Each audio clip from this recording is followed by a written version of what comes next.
Rica Perrone se manifesta sobre caso Menin e Frossar, proposta absurda para levar Everson do Atlético. Galo insiste em técnico português, novo diretor de futebol no Galo, gramado da Arena MRV. A novela segue, este é o Café com Geves e depois da vinheta eu volto para a gente falar sobre o Galo.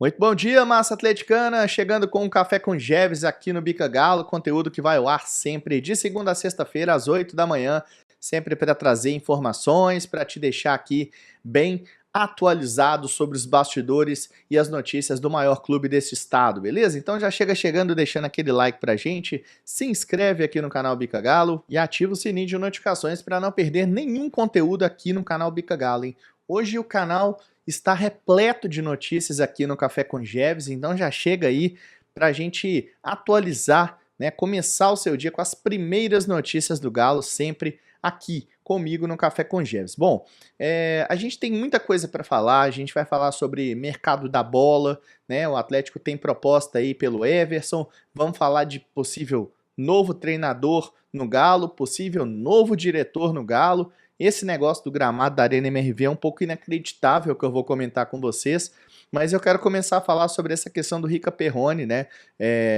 Nos últimos dias, essa questão do bloqueio do Rafael Menin para o Guilherme Frossar foi uma coisa que ficou muito latente e o Rica Perrone, que é sempre um cara que eu respeito muito a opinião, ele se manifestou sobre o caso e eu vou colocar para vocês aqui para vocês tirarem suas próprias conclusões sobre a opinião do Rica em cima desse caso. Eu fiz um vídeo aqui falando sobre o caso que está sendo discutido hoje aí, de ter uma ameaça dos donos do Atlético Mineiro a um jornalista e uma censura. Eu peguei e vi o print da notícia, né? A notícia diz isso, que naquela mensagem tem e tal. Diz que ele foi ameaçado, foi a imprensa. A imprensa entendeu o que ele disse dessa maneira e replicou dessa maneira, mas ele não falou.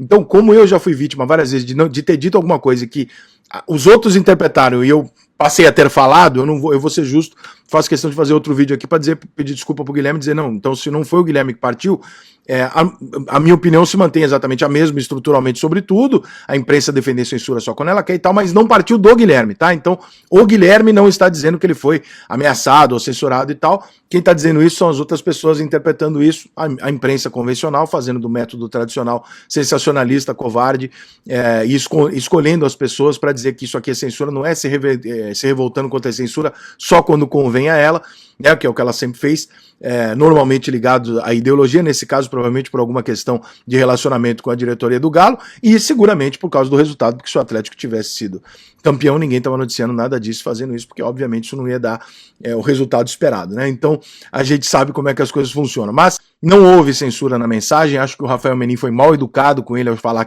falar do caráter dele, se no texto original não houver nenhuma ofensa do tipo, foi o que eu disse no vídeo, mas basicamente, a grosso modo, quem viu o vídeo, tinha umas 6, 7 mil pessoas que tinham visto, quem viu o vídeo entendeu o que eu estava dizendo, é mais ou menos o que eu estou dizendo aqui, mas só realmente para corrigir esses dois pontos. Ele não é jornalista da Placar e parece que não foi ele que disse que foi ameaçado, e sim uma interpretação midiática de quem está dando a notícia nos outros portais todos, que está dizendo que aquilo foi uma ameaça. Aquilo não foi uma ameaça, aquilo não é uma censura é outra coisa, e ameaça também, no meu entendimento, é outra coisa. Então, assim, a opinião do Rica tá aí, né? Ele deixou essa opinião dele, que não entendeu como uma ameaça, como uma censura, mas viu ali como uma falta de educação e tudo mais do Rafael Menin.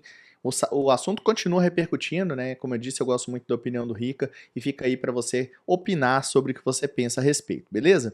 Bom, vamos seguir com as pautas de Galo aqui, né? Esse é um ponto que desse final de ano começa a ficar a época de especulação, principalmente que o Atlético está sem técnico e tudo mais.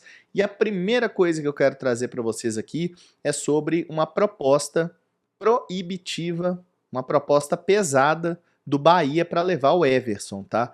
Em alguns dias atrás a gente trouxe a informação, inclusive no portal Bica Galo, de que o Everson era alvo do Bahia no mercado da bola e agora o interesse se concretiza numa proposta. Segundo a Itatiaia, a proposta chega até 3 milhões de euros pelo goleiro Everson, dá na casa aí de 19 milhões e pouco de reais. e salários aí na casa de R$ 1 milhão por 3 a 4 anos de contrato. Então, contrato longo, salário alto, uma proposta financeiramente interessante para o Atlético, porque está falando de um goleiro com seus 34, 35 anos, acho que o Everson está com 35, né? Vai fazer 35. E então, assim, é uma proposta considerável. No entanto, o Everson é hoje o goleiro titular do Atlético, né? Como é que você vende o seu goleiro titular sem ter um outro goleiro para contratar? Apareceu também que o Bahia tem interesse no Keylor Navas, né? Que está sem clube, né? Podendo aí ser uma opção ao Everson, né? Então pensa só, né? Navas e Everson que eles têm como opção. Mas nesse momento a diretoria do Atlético ela pretende renovar com o Everson. A princípio as conversas seriam para renovação do goleiro até encerrar o contrato, encerrar a sua carreira aqui no Atlético, tá? Então é isso que eu acredito que pode acontecer, porém essa proposta é uma proposta muito boa financeiramente também para o jogador. Então o Everson tem contrato até o final de 2025, se o Atlético de repente não aceita essa proposta, no meio de 2025 o Bahia pode chegar, oferecer um pré-contrato ao jogador e o jogador assinar de graça no final da temporada. Pode acontecer isso? Pode acontecer, né? Mas, assim, sinceramente, é uma proposta com valores muito altos para um goleiro com a idade que o Everson tem. Isso mostra muito como que ele é valorizado, né? Às vezes ele não é valorizado dentro da torcida do Atlético, mas em outras torcidas, em outros clubes, em outras gestões, ele é valorizado assim como está sendo no Bahia. Então agora é aguardar os próximos passos dessa situação. Uma informação que eu tenho a respeito é de que o Atlético pretende esperar o próximo treinador para poder definir algumas saídas e algumas chegadas, principalmente. Então, essa situação do Everson, por mais que já tenha essa proposta na mesa, o Atlético ainda pretende fechar com esse treinador, né, e fazer ali um planejamento de plantel para a temporada de 2025 e certamente também com dispensas no final do ano de 2024. Né? Então, inclusive essa busca por treinador aí, como a gente trouxe para vocês ontem, o Luiz Castro, né, aparece como nome aí que a diretoria vai insistir no Luiz Castro. Eles marcaram uma reunião nos próximos dias com ele. O Luiz Castro afirmou que vai ouvir a proposta do Atlético e se o projeto for interessante, audacioso o suficiente para o que ele considera, ele viria para o clube para treinar o Galo. Né? Então ele é o número 1, é o plano A da diretoria, o Luiz Castro. Tem a situação do Cuca também, né, que trouxeram já como se estivesse fechando, a gente conversou e ele falou que não teve contato ainda e tudo mais, né, que eles têm o número dele, né, a mesma coisa que ele falou para todos. Então, assim, o Luiz Castro aparece mesmo como esse nome, né. Então, diante de todas as exigências que eu passei ontem para vocês aqui, salário de 2,5 milhões, né, 3 milhões com comissão, com a comissão técnica, carta branca para mudar a metodologia dentro do clube, controle de categoria de base, muita coisa que ele exigiu, não sei se o Atlético vai topar, mas que vai mostrar esse projeto esportivo para ele, isso vai. Então ele fica sendo plano A e certamente, caso seja o técnico do Atlético, o Luiz Castro, vai ter aí uma autonomia de decisão, por exemplo, sobre essas questões de saída de jogadores. Né? E o Everson, como um líder do elenco, como goleiro titular, certamente ele precisa de passar pelo crivo do treinador para que seja definido ou não uma saída do goleiro, tá bom? Bom, enquanto o Atlético se movimenta nessa parte de saída e possível chegada de jogadores também, uma coisa que pode acontecer, tá? Informação lá do Everton Guimarães, é de que o Atlético pode inclusive trocar o diretor de futebol, tá? O Vitor ele tem um trabalho internamente bem avaliado, mas acredito que talvez eles busquem um técnico, um diretor de futebol mais cascudo, mais experiente, com mais nome no mercado, na função, para poder aí conduzir o clube. O Sérgio Coelho, ao que parece, não permanece à frente do futebol. Ele que é presidente da associação, então acumula essas funções, né? Também lá no Instituto Galo. Então ele não deve ficar como CEO do futebol mais e o Atlético deve procurar um novo homem forte de futebol. Aí fica a questão, você vai mudar o Vitor, né? Vai mudar o cargo do Vitor e esse será o novo homem de futebol, ou se vai ser uma espécie de CEO esportivo. Lembrando que o Rodrigo Caetano, que foi especulado a volta dele aqui, não regressa nesse momento, né? Tem questões lá no Rio de Janeiro para resolver, tem contrato com a CBF e não será esse o nome. Um nome que apareceu e que achei bastante interessante, foi ventilado lá em São Paulo na Rádio Bandeirantes, foi o do Fabinho Soldado, né? Fabinho Soldado é o diretor de futebol do Corinthians, com passagens também pelo Flamengo, ex-jogador, inclusive, do Corinthians e tudo mais, né? Era volante o Fabinho. E o Fabinho, ele no segundo semestre, quando deram condições a ele de contratar, né? Quando abriram ali relativamente os cofres para que ele pudesse montar um elenco e tirar o Corinthians de uma situação de rebaixamento e trazer o Corinthians para uma situação de Libertadores, que foi exatamente o que aconteceu, né? Trouxe, por exemplo, o Memphis Depay, né? Que acabou destruindo no Campeonato Brasileiro, né? Um jogador muito acima da média. E outros jogadores também, o Garro e tudo mais. Então, assim, o Fabinho Soldado é um nome interessante. O Red Bull Bragantino também tem interesse na contratação do Fabinho, tá, como diretor de futebol. Então é uma especulação que surgiu em São Paulo sobre a possibilidade do Fabinho ser diretor de futebol do Atlético. Agora, repito, não significa que o Vitor será substituído ou se será um homem acima do Vitor como uma espécie de CEO esportivo, né, assim, conduzindo e dirigindo todo o departamento de futebol, mais ou menos o que era o Rodrigo Caetano. O Rodrigo Caetano era diretor de futebol, mas ele tinha várias diretorias abaixo dele, era um diretor executivo, então quem sabe aí pode ser o Fabinho Soldado este nome. Na opinião de vocês, é um bom nome, o Fabinho Soldado, dirigente do Corinthians, né? Ele pode ser aí uma opção para o Atlético para a próxima temporada. E sinceramente, dando a minha opinião, apesar de eu achar que o Vitor ele fez um trabalho interessante, acho que ele ainda é um profissional que está se desenvolvendo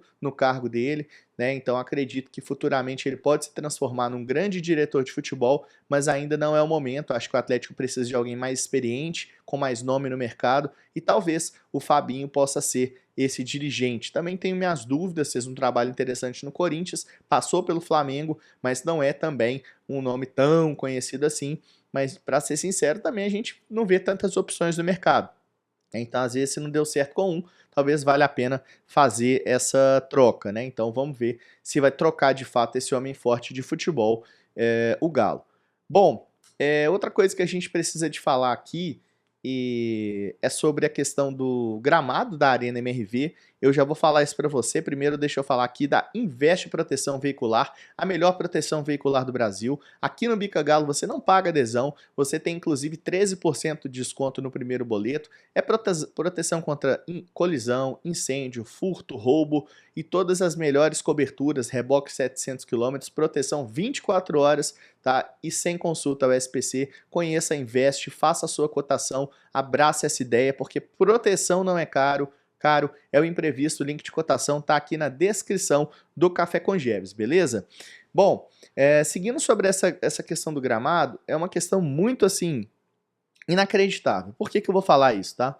Porque nesse momento a gente está falando de um gramado que teve a temporada inteira para tomar uma decisão se ia trocar o raio do gramado para o gramado sintético ou se ia manter essa grama natural. E até agora nós estamos aqui no dia 11 de dezembro e não existe essa decisão tomada no Atlético. Ainda pensam se vai ser gramado sintético, se vai ser gramado natural. Se for gramado sintético, o orçamento é maior que 12 milhões de reais, cerca disso. Então é um valor alto para poder fazer o investimento. E se for uma grama natural, se mantiver a grama natural, pretendem ter uma fazenda onde poderão aí fazer outras trocas durante a temporada, né, com mais autonomia para fazer a gestão de um gramado natural. Então, por mais que as duas ideias sejam distintas, né, a grama sintética ainda está um pouquinho à frente. Por uma pessoa que eu conversei dentro do Atlético, eles ainda entendem que a grama sintética pode ser uma melhor opção, mas a decisão de fato ela não é tomada só por essa pessoa, tem outras pessoas, são um órgão colegiado, digamos assim, que toma as decisões, e o comitê da Arena MRV lá, que o Bruno Musi é o CEO.